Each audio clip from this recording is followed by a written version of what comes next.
لیے کہ اگر وہ بگ بینگ ہوا تھا تو اس دھماکے کی باریک سی نوائز اور ریڈیشنز آج بھی موجود ہونی چاہیے, اور ان کا ہم نے ہینڈ رائٹنگ آف گاڈ دیکھ لی ہے اس کی وجہ سے. Welcome back to our channel. So ਮੇਰਾ ਨਾਮ ਹੈ ਸਰਨਮੀਤ ਸਿੰਘ. ਅੱਜ ਦੀ ਵੀਡੀਓ ਦੇ ਵਿੱਚ ਆਪਾਂ ਗੱਲ ਕਰਾਂਗੇ ਇਸ ਯੂਨੀਵਰਸ ਦੇ ਬਾਰੇ. ਇੱਕ ਬਹੁਤ ਹੀ ਵੱਡੀ ਇੱਕ ਥਿਊਰੀ ਮੌਜੂਦ ਆ ਆਪਣੇ ਇਸ ਪਲੈਨਟ ਅਰਥ ਤੇ, ਜਿਹਦਾ ਨਾਮ ਹੈ ਦਾ ਬਿਗ ਬੈਂਗ. ਕਿ ਇਹ ਯੂਨੀਵਰਸ ਕਿੱਦਾਂ ਬਣਿਆ, ਸਾਰਾ ਸਿਸਟਮ, ਸਾਰਾ ਕੀ ਹਿਸਾਬ ਕਿਤਾਬ ਹੈ, ਠੀਕ ਹੈ. ਤੇ ਅੱਜ ਦੀ ਵੀਡੀਓ ਵਿੱਚ ਮੁਹੰਮਦ ਅਲੀ ਮਿਰਜ਼ਾ ਸਾਹਿਬ ਦੀ ਜ਼ੁਬਾਨੀ ਦਾ ਬਿਗ ਬੈਂਗ ਥਿਊਰੀ ਬਾਰੇ ਗੱਲ ਕਰਾਂਗੇ. ਐਂਡ ਜੋ ਐਕਸਪੈਂਡਿੰਗ ਯੂਨੀਵਰਸ ਹੈ, ਜੋ ਯੂਨੀਵਰਸ ਐਕਸਪੈਂਡ ਹੋ ਰਿਹਾ ਸਾਰਿਆਂ ਨੂੰ ਪਤਾ, ਠੀਕ ਹੈ. ਤੇ ਉਹਦੇ ਬਾਰੇ ਗੱਲ ਕਰਾਂਗੇ ਕਿ ਕੁਰਾਨ ਜਾਂ ਇਸਲਾਮ ਦੇ ਅਕੋਰਡਿੰਗ ਉਹਦਾ ਕੀ ਹਿਸਾਬ ਕਿਤਾਬ ਹੈ, ਇਹ ਵੀ ਆਪਾਂ ਦੇਖਾਂਗੇ. ਸੋ ਜਿਹੜੀ ਇਹ ਵੀਡੀਓ ਆਈ ਥਿੰਕ ਇਹ ਕੁਝ ਪਰਟੀਕੂਲਰ ਆਡੀਅנס ਦੇ ਲਈ ਹੈ, ਅਤੇ ਜਿਨ੍ਹਾਂ ਨੂੰ ਸਪੇਸ ਦੇ ਵਿੱਚ ਇੰਟਰਸਟ ਹੈ, ਯੂਨੀਵਰਸ ਦੇ ਵਿੱਚ ਇੰਟਰਸਟ ਹੈ, ਜਾਂ ਜਿਨ੍ਹਾਂ ਨੂੰ ਇਸਲਾਮ ਦੇ ਵਿੱਚ ਇੰਟਰਸਟ ਹੈ, ਆਈ ਥਿੰਕ ਉਹ ਤੁਸੀਂ ਇਹ ਵੀਡੀਓ ਪੂਰੀ ਐਂਡ ਤੱਕ ਦੇਖਿਓ, ਤੁਹਾਡੇ ਲਈ ਨੌਲੇਜੇਬਲ ਹੋਏਗੀ. ਜਿਨ੍ਹਾਂ ਦਾ ਨਹੀਂ ਵੀ ਇੰਟਰਸਟ ਉਹ ਵੀ ਤੁਸੀਂ ਪੂਰੀ ਦੇਖ ਲਿਓ, ਕਿਉਂਕਿ ਕੁਝ ਨਾ ਕੁਝ ਨਵਾਂ ਹੀ ਆਪਾਂ ਸਿੱਖਾਂਗੇ ਅੱਜ ਦੀ ਵੀਡੀਓ ਦੇ ਵਿੱਚ. ਸੋ ਵੀਡੀਓ ਕਰਦੇ ਵਿਦਾਊਟ ਵੇਸਟਿੰਗ ਦਾ ਟਾਈਮ شروع. اولم یر الذین کفروا ان السماوات والارض, کیا کافروں نے یہ نہیں دیکھا. لفظی ترجمہ تو یہ بنے گا, با محاورہ ترجمہ ہوگا کیا کافروں نے نہیں جانا, ان کے علم میں یہ بات نہیں آئی. ان السماوات والارض, کہ آسمانوں اور زمین, یعنی سارے آسمان اور زمین, کانتا رتقا, یہ آپس میں گندے ہوئے تھے, ملے ہوئے تھے. ففتقناہما, تو ہم نے ان کو پھاڑ کر جدا. ਅੱਛਾ, ਇਹ ਕੁਰਾਨ ਦੇ ਵਿੱਚ ਲਿਖਿਆ, ਇਹ ਉਹ ਪੜ੍ਹ ਰਹੇ ਹੈ ਜਾਂ ਮੁਸਲਿਮ ਬੁਖਾਰੀ ਜਾਂ ਕਿਸੇ ਹੋਰ ਸੋਰਸ ਆਫ ਜੋ ਹੈਗਾ?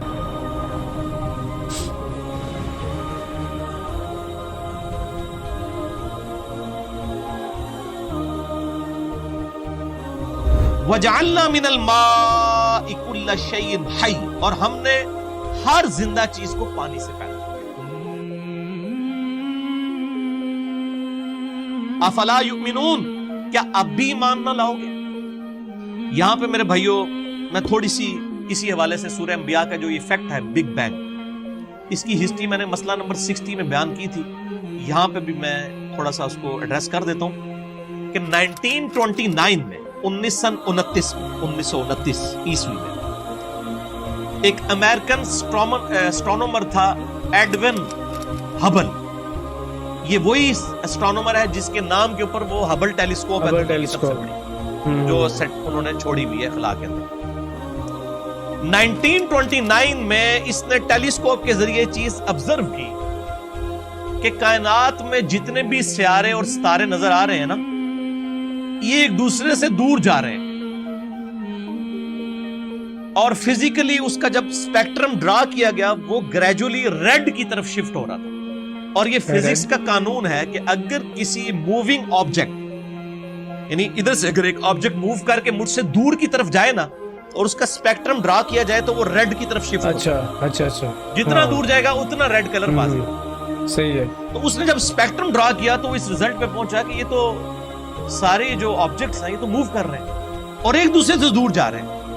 تو اس نے کہا کہ اگر یہ ایک دوسرے سے دور جا رہے ہیں تو یقیناً کوئی ایک وقت ایسا ہوگا کہ یہ سارے آبجیکٹس ایک ہی جگہ پر جمع ہوں گے.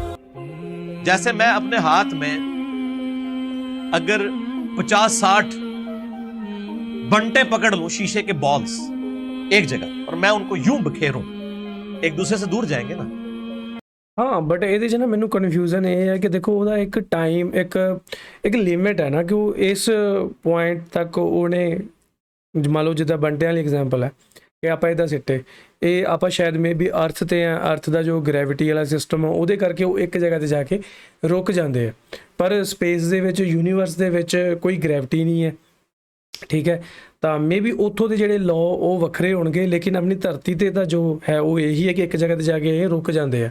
ਅਤੇ ਜੇਕਰ ਬਿਗ ਬੈਂਗ ਇੱਕ ਐਡਾ ਵੱਡਾ ਧਮਾਕਾ ਹੋਇਆ, ਬੜਾ ਜ਼ੋਰਦਾਰ, ਕਿ ਉਹ ਜਾ ਕੇ ਕਿਤੇ ਵੀ ਰੁਕ ਨਹੀਂ ਰਿਹਾ, ਮੇ ਵੀ ਉਹ ਸ਼ਾਇਦ ਗ੍ਰੈਵਿਟੀ ਦੇ ਕਰਕੇ, ਕਿ ਉੱਥੇ ਨੋ ਗ੍ਰੈਵਿਟੀ ਹੈ. ਅਤੇ ਲੇਕਿਨ ਜੇ ਧਰਤੀ ਦੀ ਗੱਲ ਕਰੀਏ ਤਾਂ ਇੱਥੇ ਤਾਂ ਇੱਕ ਪੁਆਇੰਟ 'ਤੇ ਜਾ ਕੇ ਉਹ ਚੀਜ਼ਾਂ رک ਜਾਂਦੀਆਂ ہیں, ٹھیک ہے.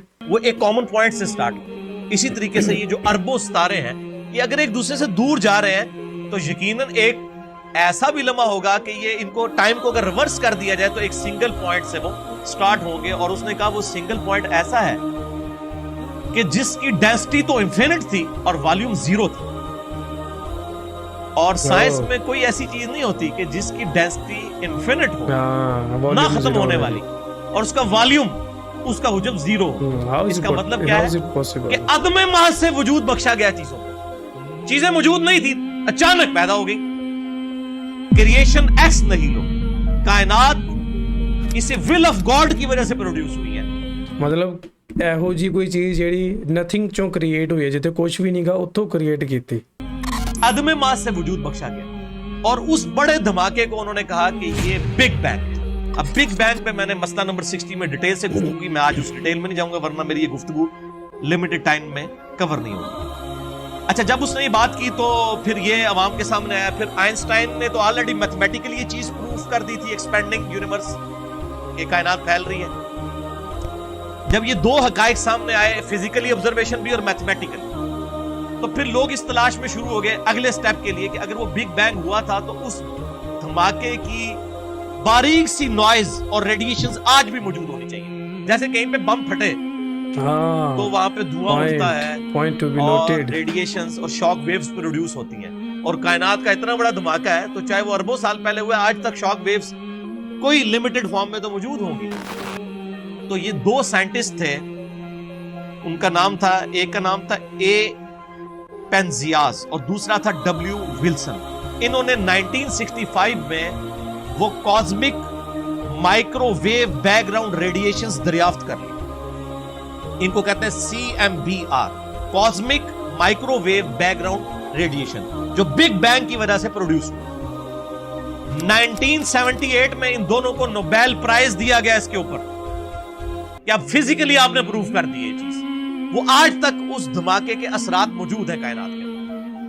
फिर 1980 ਲਾਈਕ ਜਿਵੇਂ ਹੁਣ ਇੱਥੇ ਕਿਤੇ ਕਿਤੇ ਪਰਮਾਣੂ ਬੰਬ ਆ ਜਿਹੜਾ ਉਹ ਫਟਦਾ ਹੈ ਤਾਂ ਉਹਦਾ ਜਿਹੜਾ ਅਸਰ ਹੈ ਕਈ 100 ਸਾਲਾਂ ਤੱਕ ਰਹਿੰਦਾ ਹੈ, ਤੇ ਇਹਦਾ ਅਸਰ ਤਾਂ ਪਤਾ ਨਹੀਂ ਲੱਖਾਂ ਕਰੋੜਾਂ ਸਾਲਾਂ ਤੱਕ ਰਿਹਾ ਹੋਣਾ ਹੈ, ਜਿਹੜਾ ਉੱਥੇ ਹਜੇ ਵੀ ਇਹ ਪਾਰਟੀਕਲਸ ਆ ਜਿਹੜੇ ਆਪਾਂ ਨੂੰ ਮਿਲੇ ਆ। ਤੇ ਹਜੇ ਵੀ ਕਈ ਲੋਕ ਬਿਗ ਬੈਂਗ ਤੇ ਯਕੀਨ ਨਹੀਂ ਕਰਦੇ, ਉਹਨਾਂ ਦਾ ਮੰਨਣਾ ਕੁਝ ਹੋਰ ਹੈ। 9 से लेकर 1993 तक 4 सालों के लिए अमेरिका ने एक स्पेस शटल डिस्कवरी लॉन्च की ताकि फिजिकली खला के अंदर इन चीजों को ऑब्जर्व किया जाए, और उसके ऊपर $160 मिलियन लगे। आप जाके जरा गूगल पे लिखें CMBR, cosmic microwave background radiation, पूरी आपको विकिपीडिया बता देगा कि ये कैसे कैसे पहले हबल ने देखा, उसके बाद ये डिटेल्स आई, और फिर 1989 में स्पेस शटल लॉन्च की गई। $160 मिलियन लगा के अमेरिका ने, और उस चीज को एस्टेब्लिश किया गया कि बिग बैंग जो है वो हुई थी। और मैं अक्सर बोलता हूं कि हर शय में इंसान को खुदा नजर आता है। ये भी लिटरेचर का जुमला है, ये ना कोई पकड़ लेके जी खुदा तो हमें नजर नहीं आ रहा, ये लिटरेचर का जुमला है। यानी क्रिएटर अपनी क्रिएशन की खूबसूरती से पहचाना जाता है। तो साइंटिस्ट ने इंसानी तारीख की सबसे बड़ी दरियाफ्त, डिस्कवरी करार दिया था बिग बैंग थ्योरी के एस्टेब्लिश होने को। बिग बैंग आज की डेट में थ्योरी नहीं है, ये एक साइंटिफिक फैक्ट है, और उनका हमने हैंड राइटिंग ऑफ गॉड देख ली है इसकी वजह से। मैथमेटिक्स को कहा जाता है ना कि हैंड राइटिंग ऑफ गॉड किसी ने देखनी है, खुदा की हैंड राइटिंग, तो वो साइंटिस्ट कहते हैं वो मैथमेटिक्स है। हर फिजिकल फिनोमेना के लिए आप इक्वेशन बना सकते हैं। अब चूंकि मैं मैकेनिकल इंजीनियर हूं, और आपको पता है इंजीनियरिंग जो है वो तो अप्लाइड साइंसेज है, तो हम लोग हर चीज का मैथमेटिकल मॉडल बनाते थे और उससे वो चीजें एस्टेब्लिश हो जाती थी। तो मैथमेटिकल मॉडल जो है ये खुदा की हैंड राइटिंग है। अब ये नहीं कि आपको कि फिजिकल हैंड राइटिंग, ये भी लिटरेचर की जुबान में बात हो। तो ये सारे के सारे फैक्ट साइंस ने एस्टेब्लिश किए, और अल्हम्दुलिल्लाह आज अल्लाह ताला को इस हवाले से समझना आसान हो। ਸਹੀ ਹੈ ਵੀ ਗਾਇਜ਼, ਇਹ ਸੀਗੀ ਅੱਜ ਦੀ ਵੀਡੀਓ ਜਿਹਦੇ ਵਿੱਚ ਆਪਾਂ ਨੂੰ ਬਹੁਤ ਕੀਮਤੀ ਇਨਫੋਰਮੇਸ਼ਨ ਮਿਲੀ ਅੱਜ ਦੀ ਵੀਡੀਓ ਦੇ ਵਿੱਚ ਮੁਹੰਮਦ ਅਲੀ ਮਿਰਜ਼ਾ ਦੀ ਜ਼ੁਬਾਨੀ। ਐਂਡ ਜੋ ਵੀ ਇਹਨਾਂ ਨੇ ਗੱਲਾਂ ਕੀਤੀਆਂ ਬਿਲਕੁਲ ਫੈਕਟ ਦੇ ਆਧਾਰ 'ਤੇ ਕੀਤੀਆਂ, ਸੱਚ ਕੀਤੀਆਂ, ਇਹਦੇ ਵਿੱਚ ਕੋਈ ਵੀ ਦੋ ਰਾਏ ਨਹੀਂ ਸੀਗੀ। ਆਪਣੇ ਯੂਨੀਵਰਸ ਦੇ ਵਿੱਚ ਹਜੇ ਵੀ ਅਨੰਤਾਂ ਜੋ ਰਾਜ ਹੈ ਉਹ ਛੁਪੇ ਹੋਏ ਹੈ, ਉਹ ਸ਼ਾਇਦ ਆਪਣੀ ਇਸ ਟਾਈਮ ਲਾਈਨ ਦੇ ਵਿੱਚ ਆਪਾਂ ਨੂੰ ਨਾ ਦੇਖਣ ਨੂੰ ਮਿਲਣ। ਹੋ ਸਕਦਾ ਹੈ ਆਪਣੇ ਬੱਚਿਆਂ ਦੇ ਗਾਂਹ ਬੱਚਿਆਂ ਦੇ ਅੱਗੇ ਜਿਹੜੇ ਬੱਚੇ ਆ ਜਾਂ ਉਹਨਾਂ ਦੇ ਅੱਗੇ ਬੱਚੇ ਆ, ਸ਼ਾਇਦ ਉਦੋਂ ਤੱਕ ਕੋਈ ਇਹੋ ਜਿਹੀ ਡਿਸਕਵਰੀ ਹੋ ਜਾਏ ਜਿਹੜੀ ਪੂਰੀ ਅਰਥ ਵਾਸਤੇ ਇੱਕ ਗੇਮ ਚੇਂਜਿੰਗ ਹੋਵੇ, ਹੈ ਨਾ। ਤੇ ਪਰ ਦੇਖੋ ਆਪਾਂ ਉਹਦੇ ਅਕੋਰਡਿੰਗ ਦਾ ਜੇ ਸਲੋ ਹੈ, ਲੇਕਿਨ ਕਈ ਥਾਵਾਂ 'ਤੇ ਮੰਨਿਆ ਜਾਂਦਾ ਕਿ ਜੋ ਐਗਜ਼ਿਪਟ ਦੇ ਲੋਕ ਆ, ਹੈ ਨਾ, ਉਹ ਕਿਸੇ ਜ਼ਮਾਨੇ 'ਚ ਆਪਣੇ ਨਾਲੋਂ ਬਹੁਤ ਜ਼ਿਆਦਾ ਐਡਵਾਂਸ ਹੁੰਦੇ ਸੀਗੇ ਅਤੇ ਉਹਨਾਂ ਦੀ ਜੋ ਸਿਵਲਾਈਜੇਸ਼ਨ ਸੀ ਉਹ ਬਹੁਤ ਜ਼ਿਆਦਾ ਐਡਵਾਂਸ ਸੀਗੀ। ਉਹਦੇ 'ਚ ਟੈਕਨੋਲੋਜੀ ਬਹੁਤ ਇੰਨੀ ਜ਼ਬਰਦਸਤ ਸੀ ਕਿ ਆਪਾਂ ਤਾਂ ਹਜੇ ਤੱਕ ਉੱਥੇ ਪਹੁੰਚੇ ਹੀ ਨਹੀਂ ਹੈ। ਤਾਂਹੀਓ ਤਾਂ ਆਪਾਂ ਨੂੰ ਕਈ ਸਾਰੇ ਪਿਰਾਮਿਡਸ ਆ ਜਾਂ ਕਈ ਸਾਰੀਆਂ ਕੇਵਸ ਆ, ਉਹਨਾਂ ਦੇ ਵਿੱਚ ਜੋ ਚਿੱਤਰਕਾਰ ਦੇਖਣ ਨੂੰ ਮਿਲਦੀਆਂ, ਚਿੱਤਰਕਾਰੀਆਂ, ਹੈ ਨਾ, ਮਤਲਬ ਜੋ ਪੇਂਟਿੰਗਸ ਦੇਖਣ ਨੂੰ ਮਿਲਦੀਆਂ ਅੱਜ ਤੋਂ ਲੱਖਾਂ ਸਾਲ ਪਹਿਲਾਂ ਦੀਆਂ, ਉਹਦੇ ਵਿੱਚ ਕਿਸੇ ਦੇ ਫੋਨ ਫੜਿਆ ਹੋਇਆ, ਕੋਈ ਫੋਨ 'ਤੇ ਗੱਲ ਕਰ ਰਿਹਾ, ਕਿਸੇ ਦੇ ਹੱਥ ਵਿੱਚ ਟੈਬਲੇਟ ਫੜੀ ਹੈ, ਕੋਈ ਕੰਪਿਊਟਰ 'ਤੇ ਕੰਮ ਕਰ ਰਿਹਾ, ਕੋਈ ਸਪੇਸਸ਼ਿਪ ਯੂਜ਼ ਕਰ ਰਿਹਾ, ਇੱਦਾਂ ਦੀਆਂ ਪੇਂਟਿੰਗਸ ਦੇਖਣ ਨੂੰ ਮਿਲਦੀਆਂ ਲੱਖਾਂ ਸਾਲ ਪਹਿਲਾਂ ਦੀਆਂ। ਅਤੇ ਲੈਪਟਾਪ, ਕੰਪਿਊਟਰ, ਇਹ ਤਾਂ ਯਾਰ ਇਹਨਾਂ ਨੂੰ ਤਾਂ ਹਜੇ ਕੁਝ ਕੁ 100 ਸਾਲ ਹੀ ਹੋਏ ਆ ਹਜੇ, ਹੈ ਨਾ। ਅਤੇ ਉਹਦੇ ਕਰਕੇ ਕਹਿੰਦੇ ਆ, ਜਿਵੇਂ ਹੁਣ ਹੜੱਪਾ ਸੱਭਿਅਤਾ ਹੋ ਗਈ ਜਾਂ ਪਿਰਾਮਿਡਸ ਉਹਦੀ ਐਗਜ਼ਾਮਪਲ, ਐਗਜ਼ਿਪਟ ਦੀ ਮੈਂ ਗੱਲ ਕਰ ਰਿਹਾ ਕਿ ਉੱਥੇ ਬੜੀਆਂ ਐਡਵਾਂਸ ਚੀਜ਼ਾਂ ਦੇਖਣ ਨੂੰ ਮਿਲਦੀਆਂ ਆਪਾਂ ਨੂੰ। ਅਤੇ ਕਈਆਂ ਦਾ ਮੰਨਣਾ ਤਾਂ ਇਹ ਵੀ ਹੈ ਕਿ ਐਗਜ਼ਿਪਟ ਦੇ ਜਿਹੜੇ ਲੋਕ ਆ ਉਹ ਮਤਲਬ ਕਿਸੇ ਹੋਰ ਪਲੈਨਟ ਤੋਂ ਆਏ ਸੀਗੇ ਅਤੇ ਉੱਧਰੋਂ ਹੀ ਵਾਪਸ ਉਹ ਚਲੇ ਗਏ ਆ। ਅਤੇ ਹੋਰ ਵੀ ਬਹੁਤ ਸਾਰੀਆਂ ਥਿਊਰੀਜ਼ ਚੱਲਦੀਆਂ ਰਹਿੰਦੀਆਂ। ਇਹ ਇੱਦਾਂ ਦੀਆਂ ਕੌਨਸਪੀਰੇਸੀਜ਼ ਥਿਊਰੀਜ਼ ਜਿਹੜੀਆਂ ਬਣਦੀਆਂ ਨਾ, ਉਹਨਾਂ ਨੂੰ ਤੁਸੀਂ ਜ਼ਰੂਰ ਦੇਖਿਆ ਕਰੋ, ਵਾਚ ਜ਼ਰੂਰ ਕਰਿਆ ਕਰੋ। ਮੰਨਣਾ ਨਾ ਮੰਨਣਾ, ਸੱਚ ਕੀ ਹੈ ਝੂਠ ਕੀ ਹੈ, ਉਹ ਤਾਂ ਵੱਖਰੀਆਂ ਗੱਲਾਂ, ਪਰ ਕੀ ਹੋ ਸਕਦਾ ਉਹ ਉਹਨਾਂ ਕੁ ਤਾਂ ਆਪਾਂ ਨੂੰ ਦਿਮਾਗ 'ਚ ਆਪਣੇ ਗੱਲ ਆ ਜਾਂਦੀ। ਹੁਣ ਆਪਾਂ ਇੱਦਾਂ ਬੈਠੇ ਹਾਂ, ਆਪਣੇ ਦਿਮਾਗ 'ਚ ਇੱਦਾਂ ਦਾ ਨਹੀਂ ਅਚਾਨਕ ਕੋਈ ਚੀਜ਼ ਹੁੰਦੀ, ਨਾ ਆਪਾਂ ਸਾਇੰਟਿਸਟ ਹਾਂ ਕਿ ਆਪਾਂ ਦਿਨ ਰਾਤ ਇੱਕੋ ਟੌਪਿਕ 'ਤੇ ਖੋਜ ਕਰਕੇ ਉਹਦੇ ਬਾਰੇ ਕੁਝ ਫਾਈਨਲ ਕਰਾਂਗੇ।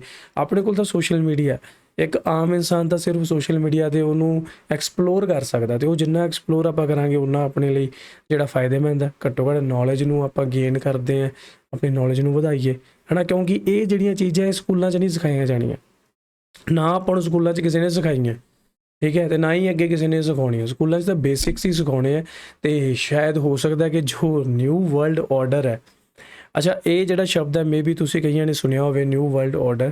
ਕਈਆਂ ਨੂੰ ਲੱਗਦਾ ਕਿ ਇਹ ਸਿਰਫ ਇੱਕ ਮਿੱਥ ਹੈ ਜਾਂ ਇੱਕ ਇੱਦਾਂ ਹੀ ਨੌਨਸੈਂਸ ਹੈ, ਪਰ ਇਹਦੇ ਜੋ ਸਬੂਤ ਆ ਉਹ ਦੇਖਣ ਨੂੰ ਮਿਲ ਰਹੇ ਹੈ ਬਹੁਤ ਥਾਵਾਂ 'ਤੇ।